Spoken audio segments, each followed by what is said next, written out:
Kurt Cobain died on April 5, 1994.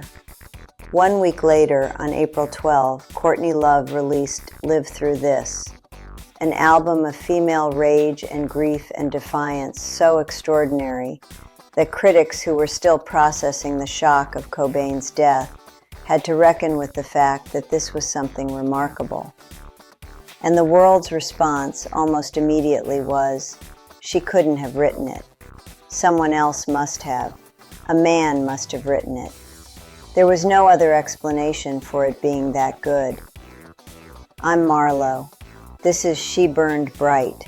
Subscribe and hit the bell. Courtney Michelle Harrison, who would become Courtney Love, was born in 1964 in San Francisco.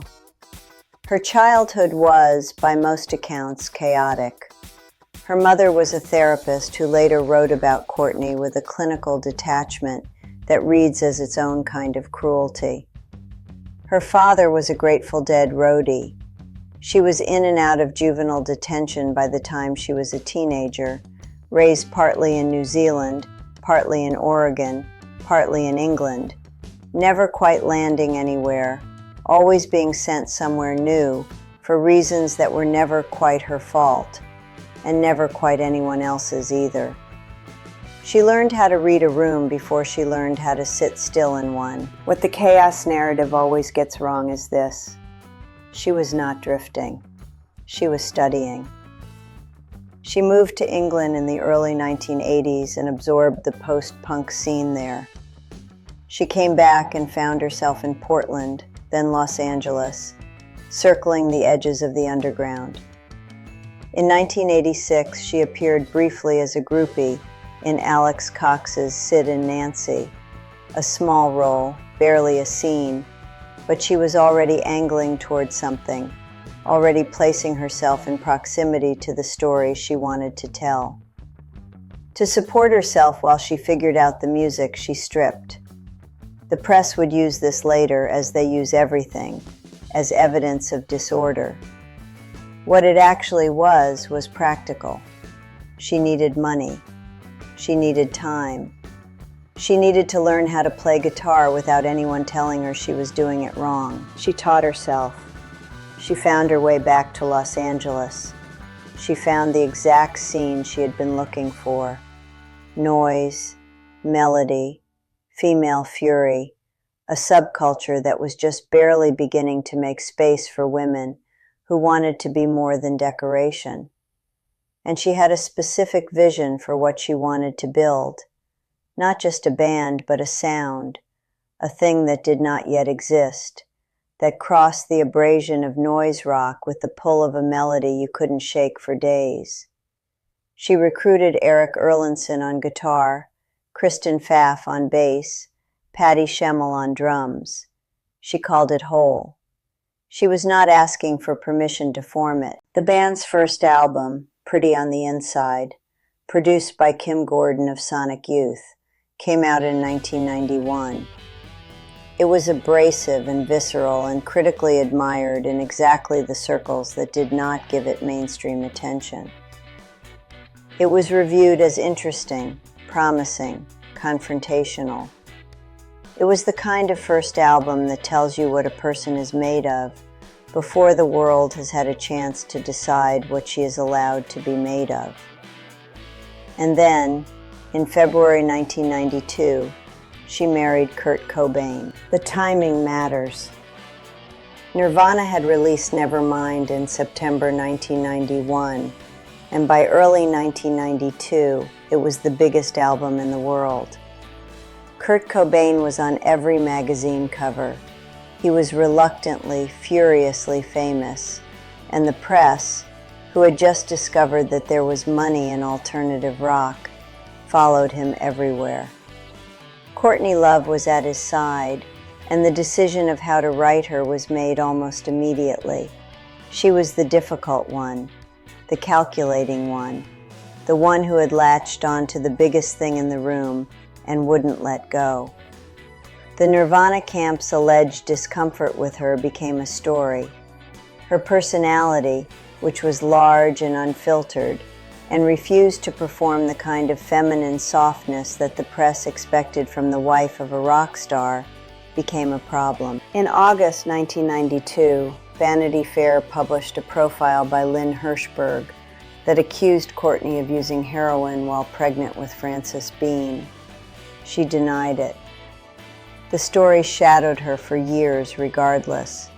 One of those accusations that does not require proof because the image it creates is too vivid to surrender. Frances Bean was briefly taken into protective custody by Child Services after the article ran. Courtney Love got her daughter back. She kept working. She was pregnant, then a new mother, then a woman navigating the most hostile press environment that any rock musician of that era faced, not because of anything she had actually done, but because she was, to a certain kind of reader, exactly the villain the story required. And then April 1994 happened. Kurt Cobain died by suicide on April 5, 1994. He was 27 years old. Courtney Love was 30, a widow with a 2-year-old daughter, and the second whole album had already been completed. The listening parties had already happened. The artwork was done. The records were pressed. The release was scheduled for April 12th. She had to make a decision. Pull it. Delay it out of respect or grief or fear of the conversation that would follow, or release it on schedule. She released it on schedule.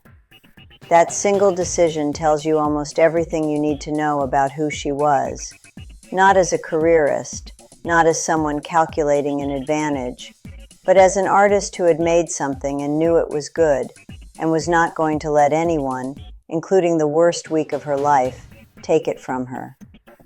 The last thing Cobain reportedly said to her about the album was, "Whatever happens, you made a great album." Live Through This came out on April 12, 1994, 7 days after her husband's death. The album is, by any serious measure, one of the essential rock records of the 1990s. It opens with Violet, which begins with a riff that sounds like the ground giving way, and ends with Courtney Love screaming the word mine over and over again, until it stops sounding like a word and starts sounding like a fact. Doll Parts is slower, more devastating, a song about being wanted only for pieces of yourself and never for the whole, a subject she understood from the inside. Miss World is about visibility and invisibility simultaneously, about being seen and not seen at once, which was, by 1994, her exact condition. Softer, Softest ends the record's first half with something that sounds like a woman deciding to survive, not because anyone is watching, but because she has decided to. The record opens with a woman being publicly humiliated and ends with something that sounds like continuation, not triumph, not closure, continuation, which, given the circumstances, was the only honest thing. There is nothing accidental about the structure of that album.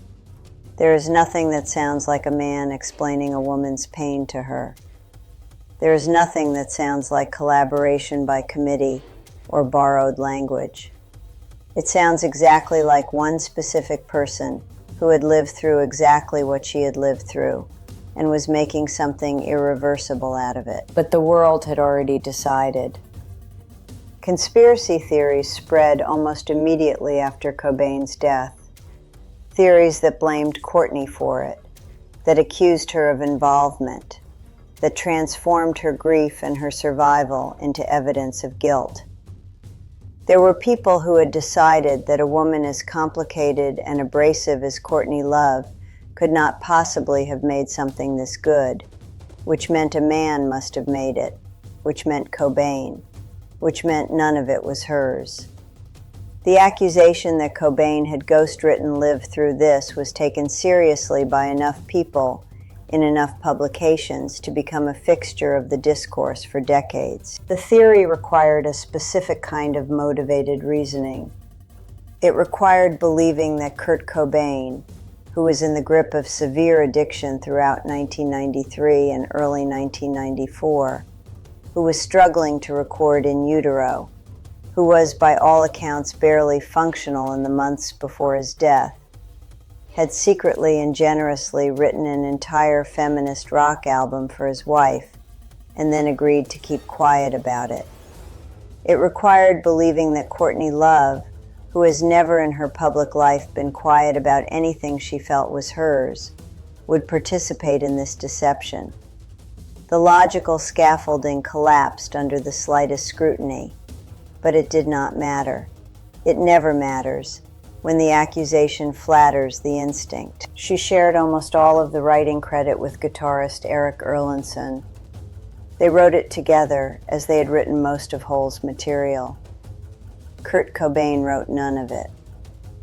This is documented in the album's liner notes, in court records, in interviews with Erlandson himself. It does not appear to matter to the people who need it to be otherwise.